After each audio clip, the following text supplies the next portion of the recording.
सावित्री बोलते. होय, मी सावित्री बोलते. ओळखलंस मला?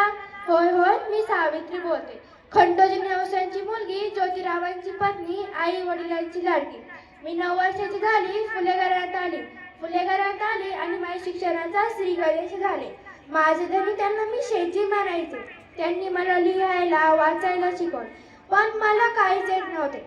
माझ्या शेजींनी माझा हात धरला आणि मला पाटीव लिहायला शिकवले. मी पहिला शब्द शिकले तो म्हणजे शेजी. माझ्या शेजींनी मला सगळं काही शिकवलं. छान छान पुस्तके वाचायला शिकवली आणि शेजींसारखाच मोठा विचार करायला शिकवला. मी एवढी मोठी होईल असं स्वप्नच बघितलेले नव्हतं.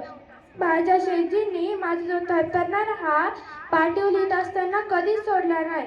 मी त्या थरथरणाऱ्या हाताने पाटीव लिहिले आणि शेवटी शेजींची सवय शिकूनच राहिले. शेजींसारखे शिकले आणि शेजींसारखाच मोठा विचार करायला शिकले. मुलगी शिकू लागली म्हणून लोक नाव मोठे ठेवू लागली. मुलगी शिकू लागली म्हणून लोकांच्या कपाळा आड्या पडू लागल्या. लोक लगेच इकडे तिकडे बघू लागले, पण मी तरी सुद्धा डगमगले नाही. मी पुढे सरसावत गेली. मग आम्ही पुण्याच्या भिडेवाड्यात मुलींसाठी पहिली शाळा काढली. मुलींसाठी जिने पहिली शाळा काढली, शिक्षक कामगार होती, पण गावातल्या लोकांनी शिक्षकांना काम करून दिले नाही. मी तरी सुद्धा डगमगले नाही. मी शेजींना म्हणाले, अहो शेजी, कसला एवढा विचार करताय तुम्ही? मी शिकेल की मुलींना?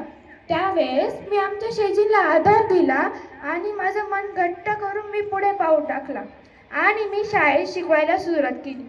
मी रस्त्याने जात असताना लोक मला टकामका बघत होती, काय माय म्हणत होती. मला म्हणत होती, तू ज्योतिरावांची पत्नी ना? कुठं चालली तूर तूर डोक्यावर पदर घेऊन? वय माग, मुलीच्या जातीने एवढा धीटपणा बरा नावा. त्यावेळेस मी त्यांना म्हणाले, अहो मुलगी शिकली तर काय झालं? त्यावेळेस ते म्हणाले, मुलीच्या जातीने फक्त चूल आणि मूल एवढंच करावं. त्यावेळेस मी त्यांना म्हणाले, अहो मुलगी शिकली तर उद्या जगतीसाठी खूप चांगलं होईल. त्यावेळेस माझ्यासमोर एक माणूस आला आणि मला म्हणाला, तू जर इथून गेली नाहीस तर मी तुझा आबरू घेईन.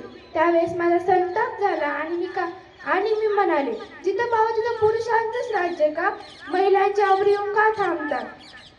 त्यावेळेस मी काही मागे पुढे न बघता त्या माणसाच्या चपकन थोबाडीत लावली आणि त्याला म्हणाली, आज मुली शिकल्या तर उद्या ते कोणतरी मोठ्या पदावरती जातील. नंतर अंधार दूर झाला, इतका उजेड आला आणि आम्ही 14 वर्षात 180 शाळा काढल्या आणि त्या जगवल्या सुद्धा. म्हणून मुलीला शिकू द्या, ज्ञान द्या, कारण उद्याची मुलगी सुद्धा एक सावित्री होणार. म्हणून मुलीला शिकू द्या. धन्यवाद.